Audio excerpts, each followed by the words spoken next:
It's not even about him winning the belt. You know how I felt about him. I can't risk putting him in big positions in a big spot and have something go wrong, especially the White House card. Question for DC. Yes, sir. I saw Jon Jones is back in the testing pool. Yes. Talking about going on the White House card. Yes. I think with his extensive criminal record, the Secret Service will let him on the White House grounds. That's such a good question. That's actually a good question. Well, we always have to pass background checks when Trump's there, and he got the fight, so I'd imagine he will be. And I gotta be honest with you. All right, so listen. All right. No disrespect to anyone here. I love you guys so much. You can go to the White House, and I'm positive you'll win, right? But if we really need an American to win, right, gotta kind of send Jon Jones, don't we? I mean, seriously, like, I mean, I don't want to do it. Like, I don't like him, but it's like, if we need an American to win, don't we just send the guy that always wins? Yeah, no, he's going. And he said, if you ain't cheating, you ain't trying. And nobody tries harder than me. Are you sure Jon Jones doesn't try a little harder than I do? I don't know. It's close. It's close. It's close. We're back again. Fight enthusiasts in the world of MMA is abuzz with fresh drama. Jon Jones has entered the news, but this time not for controversy and chaos. It is about something that very few had anticipated: an apology. Jones, as per reports, called Dana White to mend fences between them. Dana even went public announcing that Jones attempted to make amends. And you told me it's 1,000,000,000 to odds that Jon Jones will be on the White House card. Jon Jones will be on that fight card. Listen, Jon Jones was obviously saying all the right things. So he reached out to me and apologized and all this stuff. What was that conversation like? Well, it wasn't a conversation. He reached out, he wrote, like a text saying, listen, sorry how this all played out or whatever. I want to fight at the White House. I'm serious about that. Has that changed your view? No. No, not at all. No. So there's no chance he's going to be on the White I House appreciate it. I appreciate him reaching out, but I need people I can count on, and I know who they are. I know who they are not. Jon Jones is the greatest of all time, but what he's not the greatest at is delivering. He's not my clutch guy that I know is going to be there and not pull out. Conor McGregor has always been that guy. But not all the fans are buying this so-called peace offering. A large mass of fans immediately suspected the whole reason Jones apologized was that he wanted something in return. Many inferred that this was Jon's effort to piggyback onto the mythical White House card, a card every fighter wishes to have. Dana White immediately shut down that rumor. He told him he had no hope whatsoever about Jones being on that card. It was purely an apology, nothing more. It's not even about him winning the belt. You know how I felt about him. I can't risk putting him in big positions in a big spot and have something go wrong, especially the White House card. In place of Jon Jones, Dana White made very clear who he actually wanted on that historic card. Dana gave Conor McGregor's name specifically, the man who has been there for Dana White whenever Dana needed a superstar. Conor's history of appearing for high-profile events, his knack for drawing attention, and his past record of selling out arenas means that he's the ideal candidate in Dana's view. If anyone fills the bright lights of the White House card, it's sure to be McGregor. Jones, on the other hand, is still on the sidelines. So when Conor says that he wants to be on the card at the White House, he's won one fight in 7 years. He wants to be on that card. Do you want him on that card? Yeah, we'll see how this thing plays out. I'll start making this card in February. If it all plays out that way, Conor could be on the card. You would still take him? Yeah. But you still respect him that much. Yeah. He's had a lot of trouble, man. Now when he was on, he made a lot of money. He was great. Business. I get it. This isn't tennis. This is the fight business. It's not man. golf. It's not tennis. But can he still do what you need him to do or want him to do? We're going to find out. Chael Sonnen, a man who generally takes every opportunity to trash Jon Jones, actually took a small firm stand this time. Chael conceded that the mere fact that Jones bothered to apologize and attempt to mend fences should count for something. From Chael, the man who has ridiculed and insulted Jones for years, this was a surprise. He even thought Dana White should take at least Jones' offer under consideration because things like that don't typically happen from Jon. Jon came to him and apologized. So I'm sorry how this whole thing went down with Tom. And that goes a long way. I mean, I follow the golden rule in life, but put myself in somebody else's shoes. If I'm in Dana's shoes and I get this apology from Jon, like that goes a long ways. It doesn't heal everything, and it would kind of matter what was said. But it's something. It means something. Jones' former nemesis Daniel Cormier also didn't remain quiet. DC has been warring with Jon for a long time, both in and outside the octagon. But even he had to admit something surprising. He revealed that if America wants an American winner to emerge at that White House ceremony, then no one is better than Jon Jones. Those were words heavy with meaning, particularly from a man who has endured Jones' darkest hours. DC still saw Jones' talent and what he could make. For DC. Yes, sir. I saw Jon Jones is back in the testing pool. Yes. Talking about going on the White House card. Yes. I think with his extensive criminal record, the Secret Service will let him on the White House grounds. That's such a good question. That's actually a good question. Well, we always have to pass background checks when Trump's there and he got the fight, so I'd imagine he will be. And I gotta be honest with you. All right, so listen. All right. No disrespect to anyone here. I love you guys so much.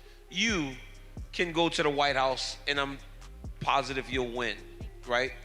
But if we really need an American to win, right, gotta kind of send Jon Jones, don't we?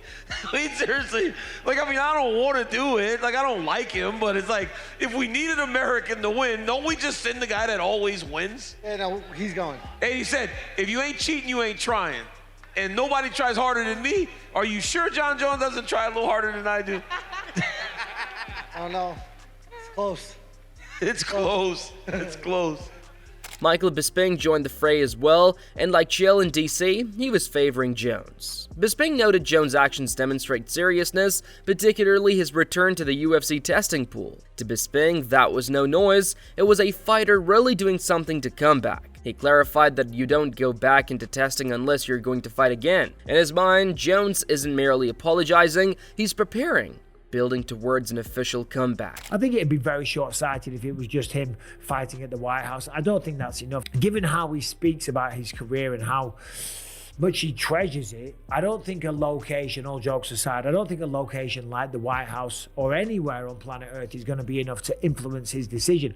I think it's something much deeper. I think it's him just kind of realizing and coming back and being around his team and thinking, you know what, I've still got something to give. I've still got something to prove to the world. Then Jon Jones himself weighed in, pouring more gasoline on the fire. Jones asserted that he's training 5 times a week now, trying hard to remain in top physical condition. He lectured about discipline and hard work and wanting to stay sharp like he was expecting a phone call from the octagon at any moment. For his fans, it was the tale of redemption. For those who had doubts, it was just more words. Either way, Jones' words kept his name popular everywhere. I am not retired. I'm actively training 5 days a week, and I'm in the UFC's drug testing pool. Great. And what's the status of the fight at the White House? I don't really know. It's kind of out of my control right now. I'm training for the event. I'll be ready for the event. That's my goal. That's my intention. But ultimately, it's up to the boss. But Chael Sonnen wasn't fooled, at least not entirely. He reacted against Jones' assertions, telling him he didn't think the training 5 times a week was true. Chael clarified that Jones has assured commitment previously, only to fall apart because of distractions or go poof in general. Sonnen claimed that talk is cheap, and Jones has a long history of promising things he doesn't follow through on. Until viewers actually get to see him compete again. Jon Jones was at the VMA's red carpet last night. He doubled down, said that he's training 5 days a week, and he's back in the UFC testing pool. BS or no BS? BS. I mean, listen, here's the problem with it. Nothing has slipped out on Instagram. Nobody is claiming to work out with Jon Jones. No one's claiming they saw Jon Jones work out. And most importantly, nobody's saying that they're the trainer. He's got a mythical trainer at a gym yet to be identified working out with bodies who have never been named. I just think that's a lot. And an entirely different corner of combat sports, meanwhile, Ilia Topuria chose to rumble. Having just risen through the UFC ranks, Topuria raised eyebrows by calling out Terrence "Bud" Crawford. He already suggested he desired the victor of Canelo Alvarez versus Crawford, and when Crawford won. To the boxing. But it seems like they did it with Conor. Why not with me to go to boxing? That's something that I want to do. Let's go Turkish. I don't know. I didn't thought about that. I would love to go against the winner of Canelo and Crawford. The only thing is that I don't wanna have that rivalry with Canelo because he was my idol.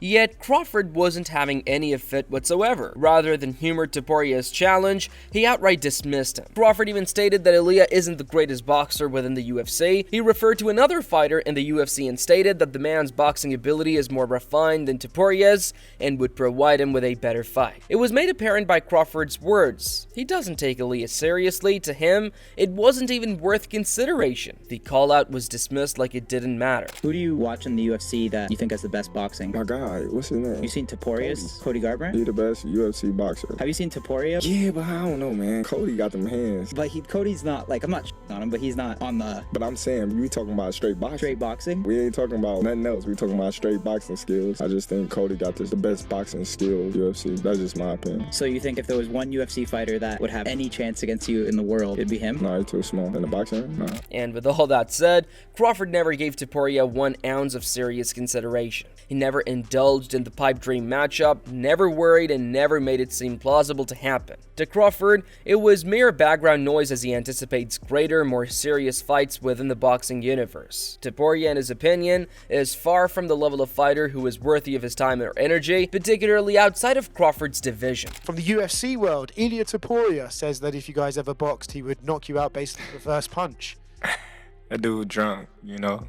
Hey, you know, a lot of MMA guys, they drink a lot, so he must have been on that alcohol that day. But Chael Sonnen wasn't about to keep silent. This time, he surprised fans once again by jumping on the side of Topuria. Chael asserted that Topuria in fact possesses the power and aggression to knock out Crawford if they were ever to fight. It was a bold declaration that was immediately up for debate online, and could Topuria actually knock out one of the pound-for-pound best in boxing? Ilia Topuria could knock out Bud Crawford on first contact. Is there any truth to it? Why is it always the MMA guys gotta go box? It doesn't sell. James Toney and the UFC lost a whole bunch of money with him. If Ilia Topuria really could beat up Terrence Crawford, why didn't he go into boxing? Ilia is our champion. After seeing Conor, who could not make an amateur Olympic team, go 30 minutes with Floyd, after seeing Francis Ngannou, who could not get a medal at the amateur, beat Tyson Fury according to one of the judges, I'll stand with Ilia. And how come it doesn't go the other way? And how come, if it's true, you didn't do it? Say whatever you want about Francis. Francis walked away from an active contract to pursue a dream that he believed to be true.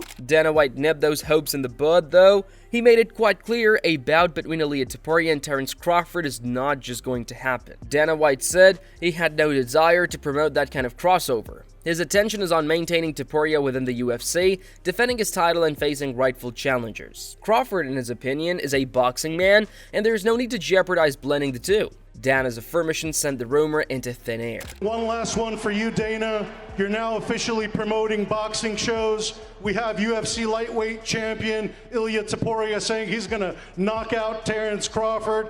Can we expect some crossover boxing matches like you did with Mayweather-McGregor moving forward? I certainly hope not. But Ilia Topuria did not stop there. He attempted to pour more gasoline on the flames by getting on Twitter and going at Crawford directly. He taunted him via post and attempted to engage fans, and most believe that he was copying Conor McGregor's playbook, attempting to utilize trash talk for attention. Others believed it was a distraction attempt to keep everyone off his next fight against Arman Tsarukyan. Islam Makhachev was not so sure, though. He openly declared Ilia as running away from his rightful duty as champion. Islam clarified that Topuria is pursuing every other fight short of the one he owes, which is defending his title against the #1 contender. Хотел задать вопрос Исламу. Считаешь ли ты Армана самым серьезным соперником для Ильи? И не кажется ли тебе, что Топурия избегает его? Ну, что избегает, не секрет. Я уже видел там баталии в интернете, где он говорит, я лучше завершу карьеру, чем буду с ним драться. И я думаю на данный момент, что Арман набрал хорошие обороты, и это самый серьезный экзамен для чемпиона. Will Jon Jones indeed come back, or is it all just talk? Can Topuria grab Crawford's attention, or will he be pushed into Arman's direction instead? One thing's certain, the fight game never sleeps. Hit subscribe because you don't want to miss the next big turn.